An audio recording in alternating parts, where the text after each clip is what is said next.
Najma Lailiyah dari kelas R4G dengan NPM 2018-01500-706.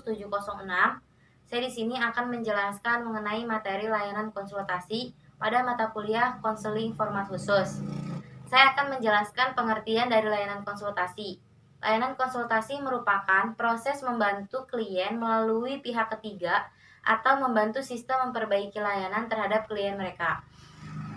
Maksudnya seperti contoh, ada orang tua mengeluhkan pada konselor tentang anaknya yang susah belajar di rumah, susah mengerjakan PR di rumah.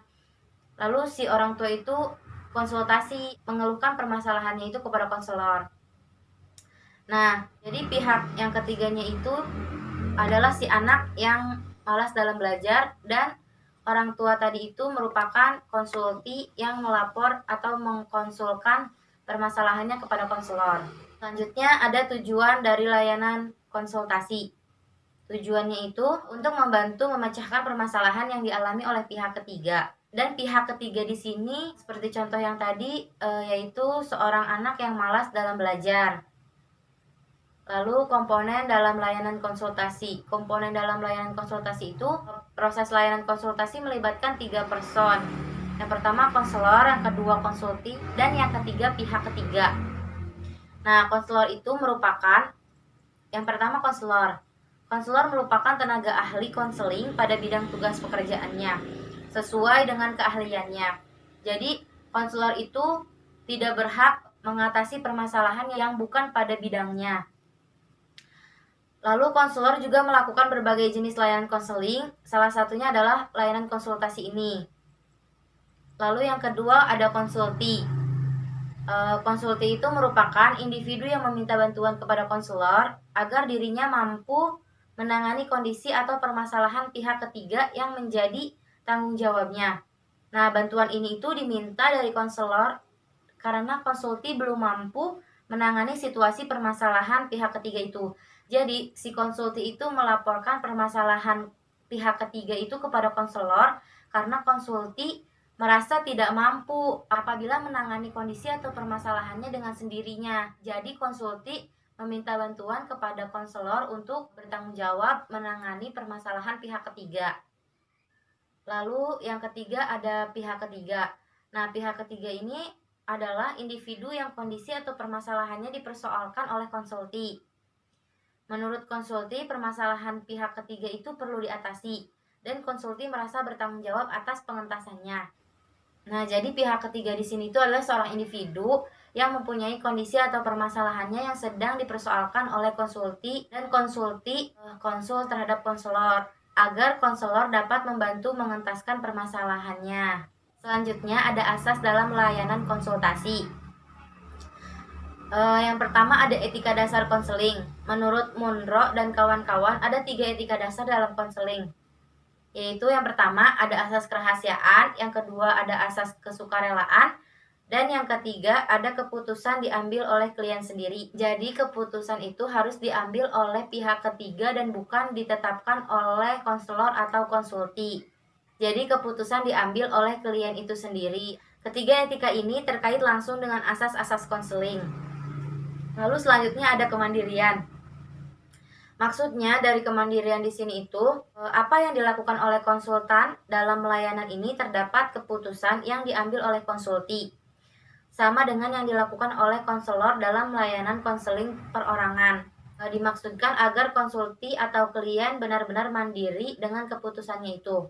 Jadi seluruh keputusan itu adanya di tangan klien atau ada di tangan konsulti agar klien atau konsulti itu dapat mandiri mengambil keputusan sendiri. Selanjutnya, dari kemandirian itu konsulti atau klien diharapkan mencapai tahapan kemandirian sebagai berikut. Yang pertama, dapat memahami dan menerima diri sendiri secara positif dan dinamis. Yang kedua, memahami dan menerima lingkungan secara objektif, positif, dan dinamis. Yang ketiga, mengambil keputusan secara positif dan tepat. Yang keempat, mengarahkan diri sesuai dengan keputusan yang diambil.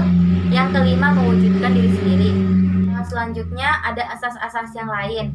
Jadi selain asas kerahasiaan, asas kesukarelaan, dan asas keterbukaan, serta asas kemandirian, Ada asas lain selain itu, yaitu asas kegiatan, asas kekinian, asas kenormatifan, asas kedinamisan, asas keterpaduan, asas alih tangan kasus, dan juga tuturi handayani.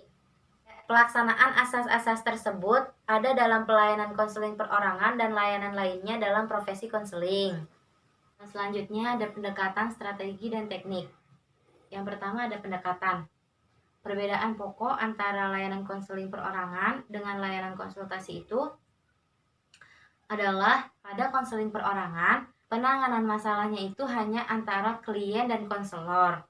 Namun, pada layanan konsultasi ini, penanganan masalah pihak ketiga itu dilakukan oleh konsulti setelah berkonsultasi dengan konsultan atau konselor.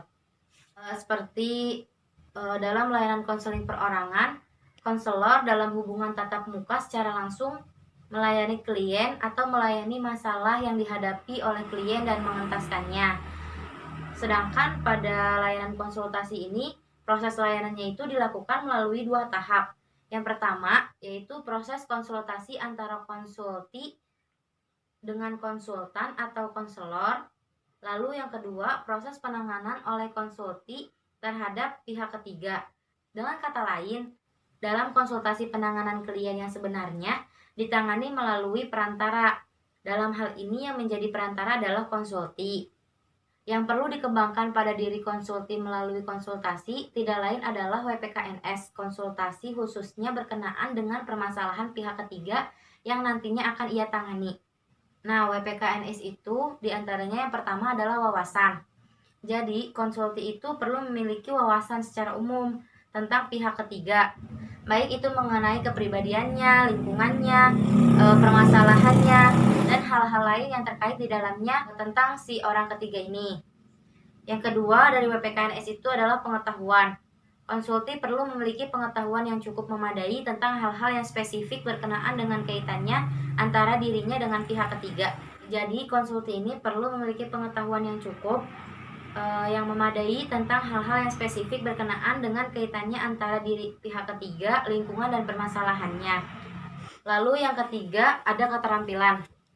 Nah, untuk menangani permasalahan pihak ketiga, seorang konsulti memerlukan sejumlah keterampilan. Nah, keterampilannya ini secara spesifik disesuaikan dengan permasalahan yang sedang dialami oleh pihak ketiga. Lalu selanjutnya ada nilai. Nilai yang perlu dikembangkan pada diri konsulti meliputi nilai-nilai kemanusiaan, nilai-nilai sosial dan moral. Lalu nilai-nilai tersebut khususnya berkenaan dengan permasalahan yang dialami oleh pihak ketiga. Selanjutnya ada sikap. Sikap yang positif dan dinamis perlu dikembangkan melalui konsultasi bersama dengan nilai-nilai yang dikembangkan. Sikap konsulti akan memberikan warna afektif terhadap penanganan permasalahan pihak ketiga. Dengan nilai dan sikap demikian, kita diharapkan dapat membentuk hubungan yang kondusif antara konsulti dan pihak ketiga. Jadi antara pihak ketiga dengan konsulti itu sikapnya positif dan dinamis, tidak sedang ada pertikaian. Selanjutnya yang kedua ada warna konseling perorangan dalam layanan konsultasi. Nah, materi pengembangan WPKNS banyak diantaranya belum lengkap atau kurang tepat untuk menangani pihak ketiga, lingkungan, dan permasalahannya. Nah, pertama-tama harus mengalami pengembangan melalui proses yang sedang dilaksanakannya itu. Nah, proses ini lebih bernuansa konseling perorangan daripada layanan konsultasi. Jadi, pada layanan konsultasi ini kebanyakan konsulti itu belum terlalu paham. Jadi, posisinya bukan layanan konsultasi, melainkan seperti layanan konseling perorangan. Nah, dengan demikian, dalam keseluruhan proses layanan konsultasi, warna konseling dalam keseluruhan proses layanan konsultasi, warna konseling perorangan seringkali tidak dapat dihindarkan. Atau lebih spesifik, sebelum konsulti diarahkan untuk mampu menangani masalah pihak ketiga, terlebih dahulu, diri konsulti itu harus lebih dulu dibenahi, agar permasalahan yang timbul pada pihak ketiga ini ada kalanya justru berpangkal atau dilatar belakangi oleh kondisi WPKNS konsulti itu sendiri. Apabila WPKNS konsulti itu terbenahi secara tepat, boleh jadi penanganan pihak ketiga Penanganan terhadap pihak ketiga tidak perlu lagi dilaksanakan. Dalam keadaan seperti ini, layanan yang sedianya dimaksudkan sebagai layanan konsultasi dalam kenyataannya berlangsung sebagai layanan konseling perorangan. 2. Yaitu warna konseling perorangan dalam layanan konsultasi. Arah layanan konsultasi itu adalah pengembangan diri konsulti untuk mampu menanggapi permasalahan pihak ketiga. Namun dalam proses layanan seringkali arah itu tidak langsung terarah kepada pihak ketiga. Namun materi layanan justru tertuju kepada diri konsulti itu sendiri. Nah, materi pengembangan WPKNS itu banyak diantaranya kurang dipahami atau belum lengkap dan kurang tepat untuk menangani pihak ketiga, lingkungan serta permasalahannya. Nah, pertama-tama harus mengalami pengembangan melalui proses yang sedang dilaksanakan itu. Proses ini lebih bernuansa seperti konseling perorangan daripada layanan konsultasi. Dengan demikian, dalam keseluruhan proses layanan konsultasi, warna konseling dalam keseluruhan proses layanan konsultasi, warna konseling perorangan seringkali tidak dapat dihindarkan. Atau lebih spesifik, sebelum konsulti diarahkan untuk mampu menangani masalah pihak ketiga, terlebih dahulu dari diri konsulti sendirilah yang perlu dibenahi. Hal ini mengingat bahwa permasalahan yang timbul pada pihak ada kalanya justru berpangkal atau dilatar belakangi oleh konsulti itu sendiri. Apabila WPKNS konsulti itu terbenahi secara tepat, boleh jadi penanganan terhadap pihak ketiga tidak perlu dilaksanakan lagi. Dalam keadaan seperti ini, layanan konsultasi dalam kenyataannya berlangsung sebagai layanan konseling perorangan. Selanjutnya itu ada teknik. Dalam konseling dikenal adanya sejumlah teknik umum dan teknik khusus yang dapat digunakan dalam layanan konseling perorangan atau konsultasi. Yang pertama itu ada teknik umum.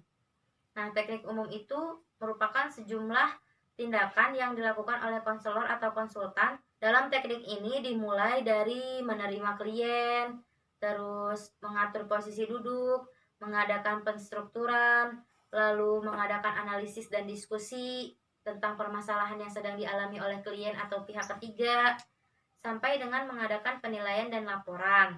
Lalu yang kedua ada teknik khusus. Dalam teknik khusus ini dimaksudkan untuk mengubah tingkah laku seorang klien atau konsulti, khususnya yang berkenaan dengan masalah yang sedang dialaminya. Teknik-teknik ini terbentang dari perumusan tujuan, yaitu hal-hal yang ingin dicapai oleh klien atau konsulti dalam bentuk tingkah laku. Lalu pengembangan tingkah laku itu sendiri sampai peneguhan hasrat, dan yang terakhir ada kursi kosong atau permainan peran atau dialog dan keluguan. Untuk menunjang upaya pengubahan tingkah laku, analisis gaya hidup dan analisis transaksional dapat ditempuh. Selanjutnya yang keempat ada penguasaan teknik oleh konsulti. Sebagaimana telah disebutkan bahwa sebagai kelanjutan proses konsultasi akan melakukan berbagai kegiatan dalam rangka menangani permasalahan pihak ketiga. Dalam hal ini, konsulti sepertinya bertindak sebagai konselor. Sebagai kelanjutan proses konsultasi akan melakukan berbagai kegiatan dalam rangka menangani permasalahan pihak ketiga. Dalam hal ini, konsulti bertindak sebagaimana menjadi konselor atas pihak ketiga yang akan atau menjadi kliennya. Untuk itu, konsulti harus terlebih dahulu memiliki sejumlah keterampilan. Nah, di samping itu, diri konsulti juga harus terlebih dahulu berada dalam kondisi tertentu sehingga penerapan keterampilan yang dimilikinya itu menjadi efektif dan juga efisien. Nah, keterampilan dan kondisi diri itu merupakan bagian dari hasil yang diperoleh konsulti melalui proses konsulti. Hal yang dapat diharapkan ialah bahwa yang pertama, seorang konsulti dapat menampilkan diri terhadap pihak ketiga dengan penuh afeksi. Yang kedua, menciptakan situasi yang kondusif bagi terhadap pihak ketiga dan dengan penuh afeksi. Dan yang ketiga, menciptakan situasi yang kondusif bagi pihak ketiga itu untuk berinteraksi secara efektif dengan konsulti. Keterampilan yang perlu dikuasai konsulti dan diterapkan terhadap pihak ketiga adalah aplikasi alat-alat pendidikan 3M, yaitu mengembangkan dan mendalami masalah, serta pertanyaan terbuka, dorongan minimal, refleksi, serta teknik khusus pengubahan tingkah laku seperti pemberian informasi dan contoh, latihan sederhana, dan pemberian nasihat yang tepat.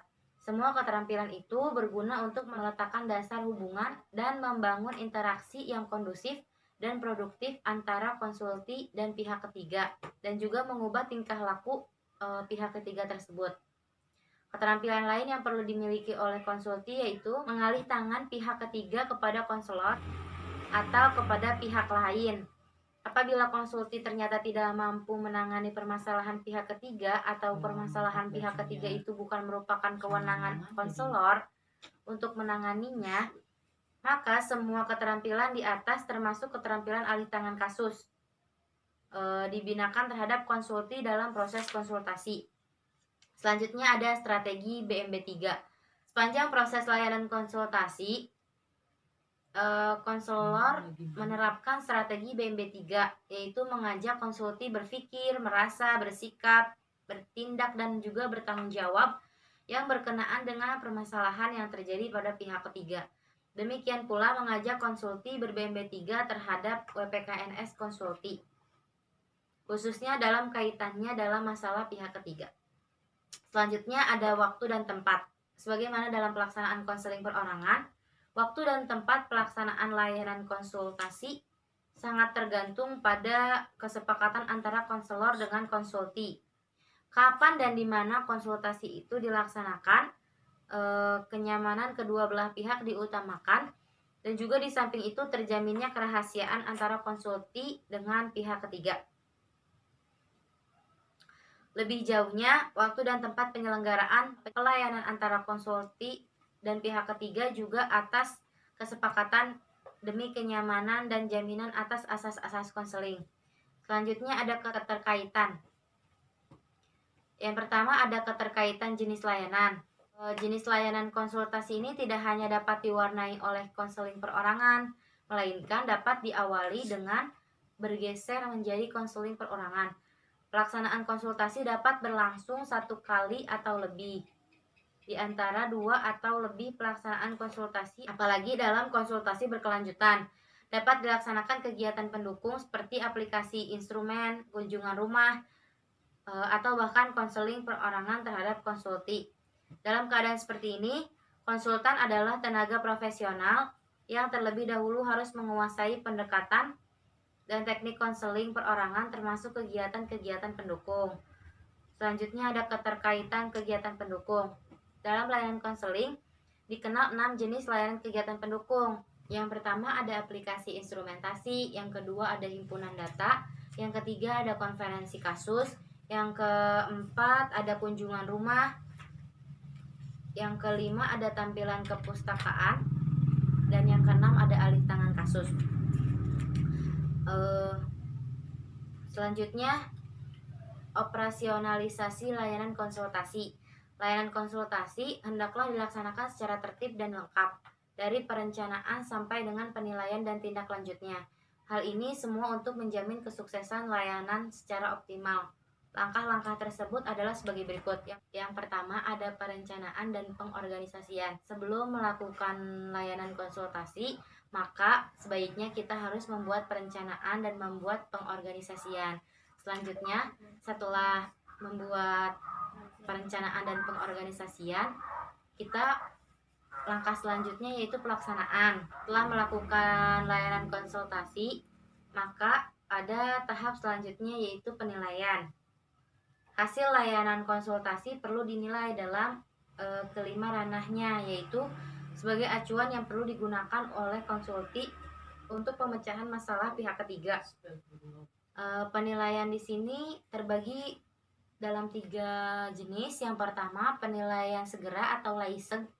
Nah, penilaian laiseg ini dalam layanan konsultasi terpusat pada kondisi diri konsulti berkenaan dengan kelima ranah AKURS di atas. AKURS itu yang pertama acuan, yang kedua kompetensi, yang ketiga usaha, dan yang keempat perasaan, serta yang kelima kesungguhan. Laiseg ini memulai perolehan konsulti yang didapat dari proses konsultasi. Yang kedua ada penilaian jangka pendek atau laijapen. Nah, fokus Leijapen dipusatkan pada bagaimana konsulti melaksanakan hasil konsultasinya, terutama respon antara dampak awal dari tindakan konsulti terhadap pihak ketiga sudah dapat menjadi bagian dari sasaran Leijapen. Untuk itu, seorang konsulti perlu terlebih dahulu dilatih oleh konselor untuk dapat melaksanakan laisek terhadap perolehan pihak ketiga. Jadi sebelum melaksanakan penilaian jangka pendek, seorang konsulti itu sudah diberi arahan dulu atau dilatih oleh konselor agar konsulti dapat melaksanakan laisek terhadap pihak ketiga. Nah, selanjutnya ada Leijapen atau penilaian jangka panjang. Sasaran utama Leijapang itu ialah perubahan yang terjadi pada diri pihak ketiga, khususnya berkenaan dengan permasalahan yang terjadi yang sejak awal dibawa oleh konsulti dalam berkonsultasi dengan konsultan atau konselor. Seperti Leijapen, konsulti juga perlu dilatih oleh konsultan untuk dapat melakukan Leijapang terhadap pihak ketiga. Jadi setelah melakukan Leisek lalu Leijapen, setelah itu yang paling terakhir adalah Leijapang atau penilaian jangka panjang, dan seorang konsulti sebelum memberikan penilaian terhadap pihak ketiga juga dilatih dulu sebelumnya oleh konselor. Lalu yang terakhir ada tindak lanjut dan laporan. Hasil akan sangat berguna untuk mempertimbangkan upaya tindak lanjut yang berkenaan dengan penanganan permasalahan pihak ketiga. Lebih jauhnya, hasil seluruh penilaian itu akan menjadi bahan analisis dan juga diskusi pada kesempatan konsultasi berikutnya yang berkelanjutan. Laporannya itu berupa lapelprog atau laporan pelaksanaan program, memuat keseluruhan aspek kegiatan layanan konselor terhadap konsulti dan kegiatan pelayanan oleh konsulti kepada pihak ketiga. Nah, laporan pelaksanaan program ini dapat disampaikan kepada pihak terkait, misalnya kepada konsulti. Sekian yang dapat saya sampaikan mengenai materi layanan konsultasi. Mohon maaf bila ada kesalahan. Wabillahi taufik wal hidayah. Wassalamualaikum warahmatullahi wabarakatuh.